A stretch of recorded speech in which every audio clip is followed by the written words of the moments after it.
Bonsoir, bonsoir le peuple de Dieu, c'est bien moi. Alors nous sommes arrivés au moment où nous partageons notre repas spirituel, c'est-à-dire la parole de Dieu.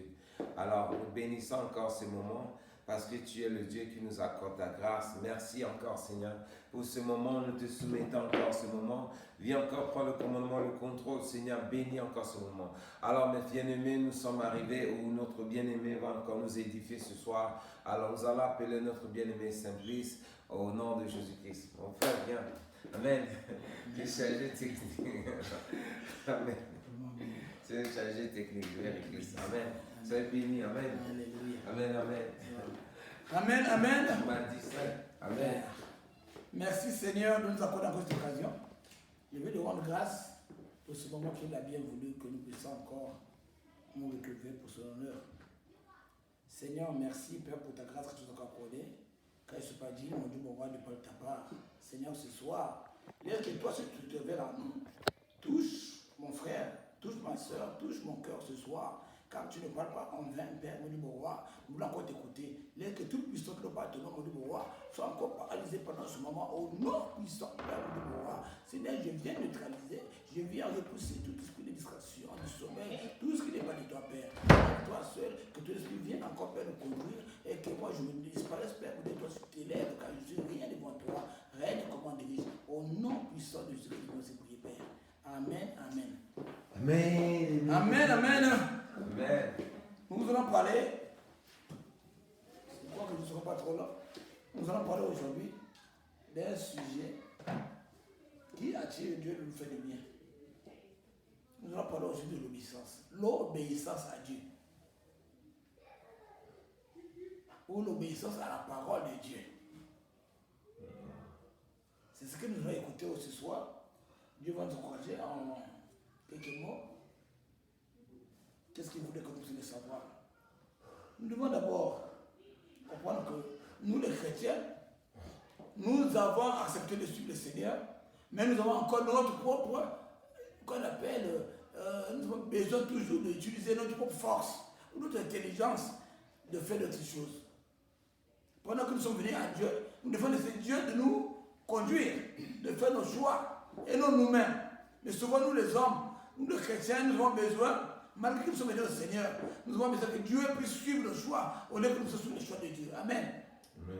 Donc, raison pour laquelle, avant que nous rentrions dans le sujet des bases, nous allons lire dans Jérémie ce que Dieu a pour nous.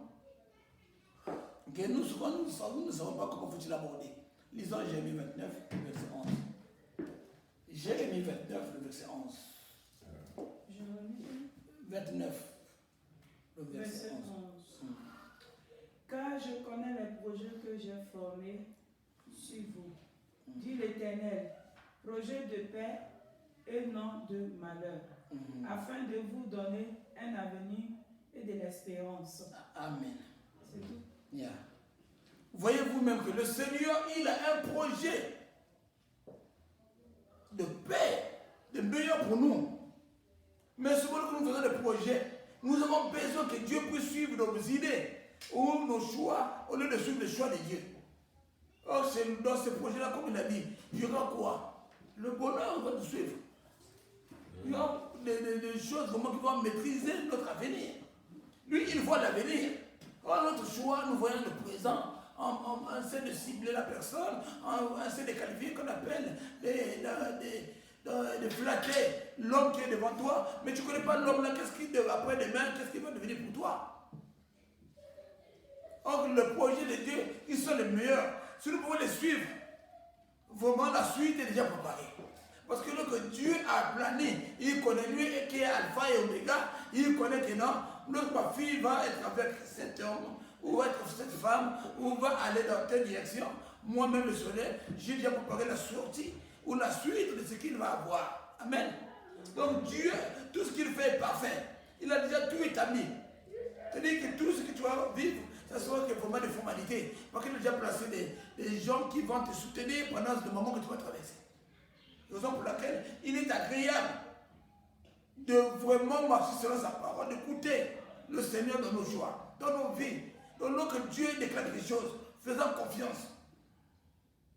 que même si là où tu pars, où Dieu te dit d'être, ne peut pas un bon endroit, lui il connaît pourquoi. Il va ouvrir, il va arranger pour que toi tu puisses mieux vivre là où tu as voulu.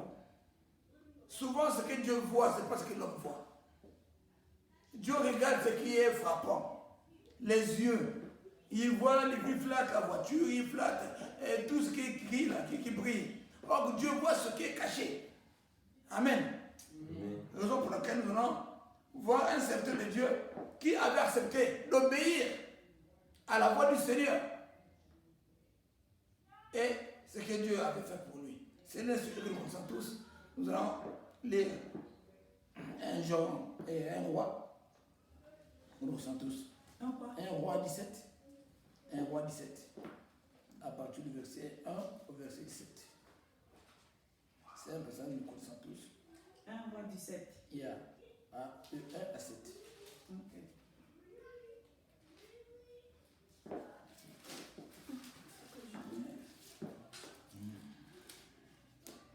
Un roi 17. À partir du verset 1er au verset 7. Ok. Lisons la parole de Dieu. Élie les Chibiens, hein? C'est Chibide? Ça c'est leur pays là.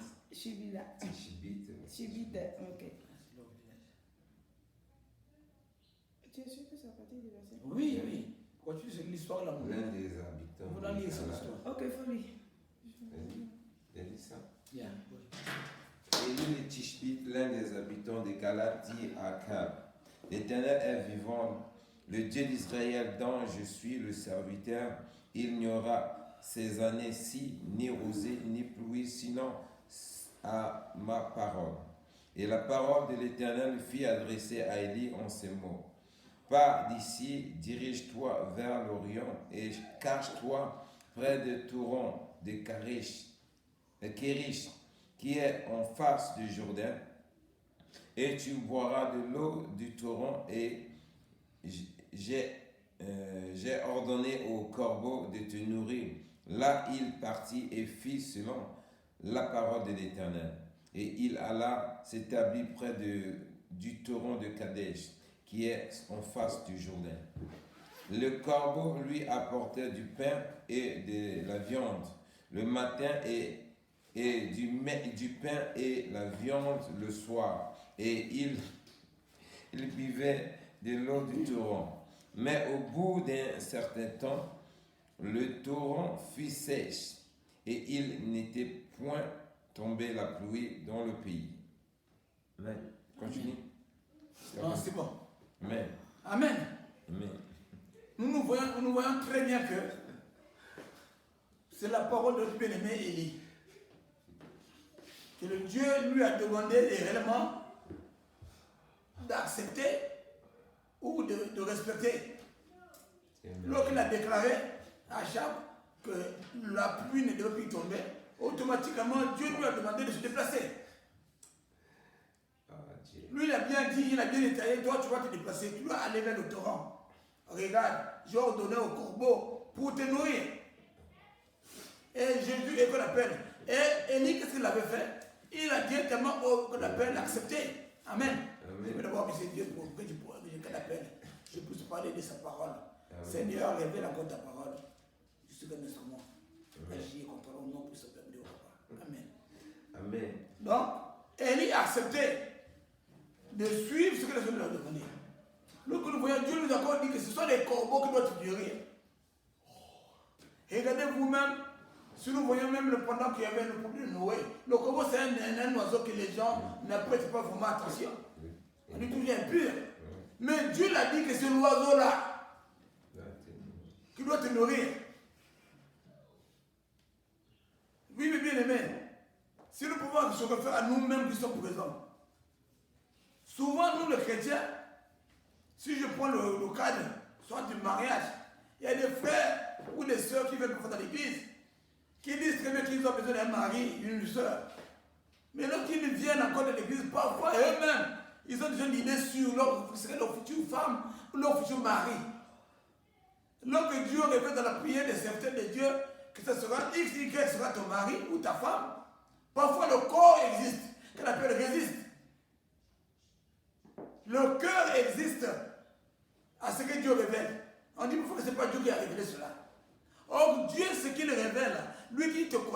bien dit, le projet qu'il a pour nous, sont des projets de bonheur et non de malheur. Il ne te donne pas les mauvaises choses. Il te prépare un terrain là où tu vas vraiment vivre parce qu'il a besoin de ton avenir. Il a bien dit dans Jérémie qu'il est son avenir. Toi, c'est ton avenir qu'il apprécie. Il apprécie pas parce que tu vas voir telle chose, mais il apprécie la suite. C'est bien, tu peux te marier avec celui que tu apprécies. Mais si la suite n'est pas bonne, Dieu ne va pas se réjouir. Il va t'épargner du danger parce que son rôle c'est ça. C'est pourquoi dans les églises, nous avons vraiment des problèmes. Les hommes, les chrétiens ne veulent plus encore marcher avec ce que Dieu voudrait vraiment. Même dans le service de Dieu aussi. Parfois les serviteurs de Dieu prennent les choix dans les églises par rapport à la classe sociale.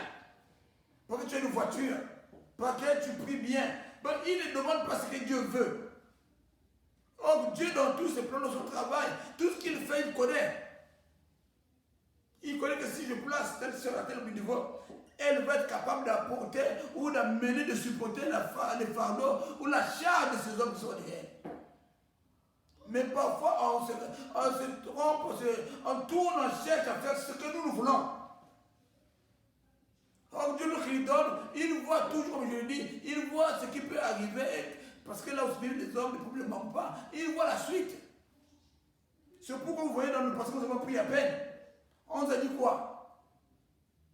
Il devait partir pour qu'il puisse voir qu'on appelle le taureau là-bas. Avant que les oiseaux puissent nourrir. Mais il y a eu un mais après. Or le mais là vient toujours nous montrer la différence. Malgré il va manger, il va boire de l'eau, mais il y aura une difficulté. C'est comme que tu pourrais pas décider de te marier ou de voir le Seigneur, mais dans ta marche, si tu n'es pas dans une bonne position, même si tu es dans une bonne position, il y aura un problème un jour. Si tu n'es pas dans la vision de Dieu, si tu ne marches pas ce que Dieu t'a demandé, tu auras une difficulté. Comment tu vas trouver ça? Comment tu vas vraiment trouver une réponse ou régler le problème qui peut survenir dans ta marche sans Dieu? Sans suivre ce que Dieu te veut demander. Maintenant, qui va t'aider nous qui va premier? C'est ça le problème. On a bien vu Élie là-bas, donc on a dit les mains là, lorsque le temps était sec, c'est là où il avait été le problème. Dieu avait ouvert une brèche. Parce que c'est Dieu qui l'avait demandé. Il avait obéi à la parole de Dieu, à la voix de Dieu. Dieu l'a dit, va au serviteur, à une veuve qui va te marier.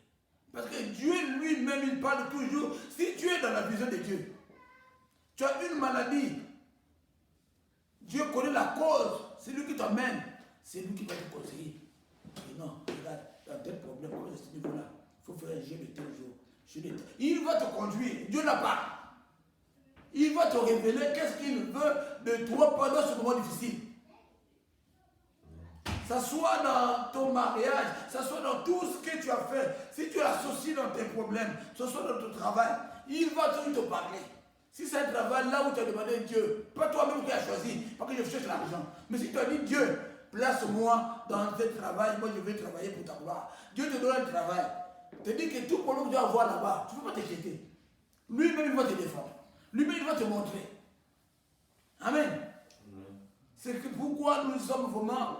Ce soir, nous ne voulons pas parler à l'opposition de ceux qui ont refusé la parole de Dieu. Mais nous voulons croire ce soir seulement d'accepter ce que Dieu nous demande. Ça soit bon ou mal. Lui qui a des projets de bonheur comme nous avons là, il va nous faire du bien. Souvent, ce que Dieu donne à nous, lorsque nous le voyons, on croit que c'est vraiment une mauvaise chose. On raisonne. On pose beaucoup de questions. Est-ce que vraiment, est-ce que le frère là peut faire ça? Est-ce que le frère est capable? Même il peut te demander d'aller prier chez quelqu'un qui est vraiment un problème difficile. Toi, tu peux le faire par rapport à ta chair, par rapport à ta force. Or, lui qui t'envoie, il connaît ce qu'il lui-même il va faire. Ce n'est pas toi qui guéris, ce n'est pas toi qui délivre. C'est Dieu seul qui le fait. C'est pourquoi il dit à Gédéon, va avec la force que tu as. Parce que lui seulement, si tu acceptes qu'il cherche un instrument, il va t'accompagner. Si nous voyons même Moïse, nous avons envoyé Moïse dans la mission. C'est la même chose. Le bâton que tu as fait quoi? Tu fais ça, tu fais ça. Il équipe, il t'envoie. Si tu lui fais le choix dans tout ce que tu as tous les appels, de vouloir faire, partout là où tu iras, le Dieu va te pardonner. le Dieu là ne peut pas t'abandonner. Et le Dieu là va montrer que c'est lui qui t'a envoyé. Si tu continues à marcher, faut tout lui rappeler, Seigneur, je ne suis pas venu là pour moi-même. Si je suis là, c'est toi qui m'as mis là. Regarde ton problème. Qu'est-ce que tu dis? Je n'ai pas d'autre. Mais il va se lever. Tu lui laisses un défi, il va se lever. Mais si tu dis toi-même, non, moi je vais me défendre, moi j'ai mes diplômes, moi j'ai la force, je vais aller combattre. Dieu va te laisser toi-même faire ce que tu veux faire. Comment je ne veux pas ça là, moi je veux l'autre choix. C'est que le pasteur a eu, je ne veux pas cela. Raison pour laquelle nous avons vu un pasteur aussi qui avait le cas là, qui avait eu besoin d'avoir une femme. Il a émis le sujet à beaucoup de pasteurs, à beaucoup de frères, des hommes de Dieu. Ils ont prié. Dieu a révélé sa femme comme elle sera. Maintenant, il faut la trouver. Mais cette femme-là, on l'a trouvée où? Ce n'est pas elle qui est dans l'église, elle ne connaissait pas le Seigneur. Mais c'est Dieu qui l'a vraiment fait sauver de là où elle était pour qu'elle devienne aujourd'hui dans la maison de Dieu. C'est notre pasteur même, c'est après que moi, après la révélation que moi, c'est notre pasteur qui l'avait rencontré cette soeur-là, qui quittait la boîte bien sous. Lorsque le pasteur a vu la soeur là, il a dit, ah, ça c'est comme si la femme avait une c'est la vision pour le pasteur était. Et voilà. La soeur qui ne voulait pas de robes, ne voulait pas de panne, et Dieu l'a transformée. Elle est devenue une servante de Dieu. Donc si nous pouvons attendre la vision de Dieu, c'est vrai que c'est vraiment, attendre la vision de Dieu, ça demande vraiment la patience, la patience de cela. Il faut, parce que Dieu est approuvé et l'appelle. Il veut toujours montrer à ses enfants qu'il veut faire du bien. Comment est son choix. Ça ne fait pas directement parce que tu vois que tu y apprécies. Non, Dieu ne fait pas ça. Dieu lui prépare lui-même. Pendant qu'il te donne, il prépare la personne qui veut te donner. Il prépare la femme qui veut te donner. La personne est en train de traverser notre situation là-bas, pendant qu'il est en train de façonner par rapport à ce que tu as. Mais vous ne le connaissez pas. Il sait que vous allez vous rencontrer. Mais il vous façonne d'une manière différente. Le fait que vous allez vous rencontrer, ça sera facile que vous vous formez, faire un chemin ensemble et avoir sa crainte. Amen. Donc nous devons vraiment, malgré nous, malgré notre capacité, malgré nos calculs, malgré nos besoins, le Dieu que nous servions a besoin de notre bonheur. C'est pourquoi ces produits sont les meilleurs. Pour notre avenir. Pour notre avenir. On a vu des gens qui ont commencé des églises avec une chaise lui-même et ses enfants ou seul. Il a mis la table, la chaise, il a mis les trucs, il prend la Bible, il vient prier son Dieu, il chante, il part. Il sait que le Seigneur veut payer, il veut nous servir. Dieu va pouvoir. Dieu connaît les âmes qu'il a placées pour ton ministère. Dieu connaît les âmes qu'il a placées qui vont être sauvées par toi. C'est toi qui t'oublies. Toi, tu crois que tu vas le faire parce que tu vois le nombre de gens qui sont avec toi. Amen. Donc, comme ce soir, il ne va pas être trop long, nous allons terminer dans ce que David va nous encourager. Lisons 138. 138. C'est quoi ça? Psaume 138. C'est quoi ça? De 2 à 5. Psaume. Psaume 138, de 2 à 5. Amen. 138. Yeah. De 2 à 5.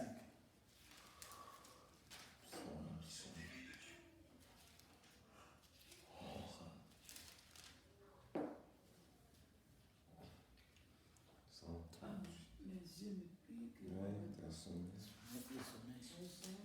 138, non? De 2 à 5. Oui. Lisons la parole du Seigneur au nom du Seigneur Jésus. Je me prosterne dans ton saint temple et je célèbre ton nom à cause de ta bonté et de ta fidélité, car ta renommée s'est accrue par l'accomplissement de tes promesses. Le jour où je t'ai invoqué, tu m'as exaucé, tu m'as rassuré et tu as fortifié mon âme. Tous les rois de la terre te loueront, ô l'Éternel, en entendant les paroles de ta bouche. Ils célébreront les voies de l'Éternel, car La gloire de l'Éternel est grande. L'Éternel est élevé, il voit les humbles et il les reconnaît de loin les oreilles, les orgueilleux. Quand je marche au milieu de la détresse, tu me rends la vie. Tu étends ta main sur la colère de mes ennemis et ta droite me sauve. Jusqu'à 8. C'est le 2 à 7. Amen. Amen. Je crois que dans le passage de Psaume 138, comme vous voyez, le Seigneur veut nous parler et qu'on appelle le bien-aimé David, veut nous rappeler que le Seigneur lui-même, lorsque tu te confies à lui, lorsque tu l'invoques, tu es fidèle à lui, il prend soin de toute ta vie.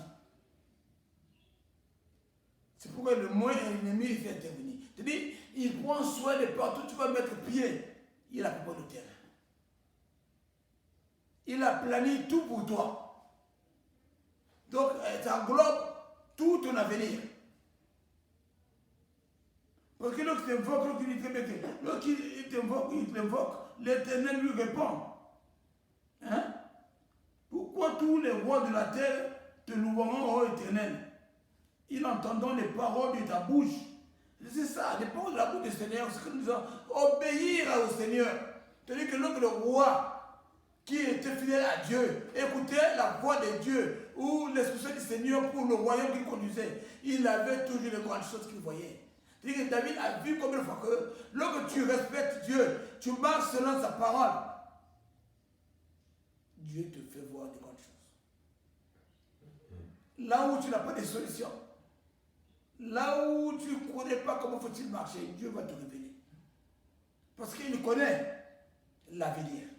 Il connaît ce qui va s'aboutir de cette décision que tu vas prendre. Amen. Raison pour laquelle tous les rois qui existaient avant, qui créaient le Seigneur, avant de prendre une décision, ils consultaient toujours Dieu, de l'homme de Dieu qui était avec eux. Ils portaient demander toujours la vision ou la vue de Dieu par rapport à ce qu'ils vont faire, que ce soit en guerre ou comment. Ils demandaient à Dieu, est-ce que nous allons monter?